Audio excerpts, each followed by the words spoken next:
সুন্দর একটা মুহূর্ত। মেট্রো ট্রেনটাই এখনই গিয়েছে, ওইটা আবার এই দিক দিয়ে চলে আসবে।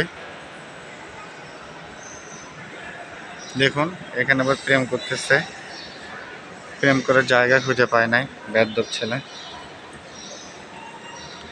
এই ট্রেনটাই আবার চলে আসবে, এখনই চলে আসবে।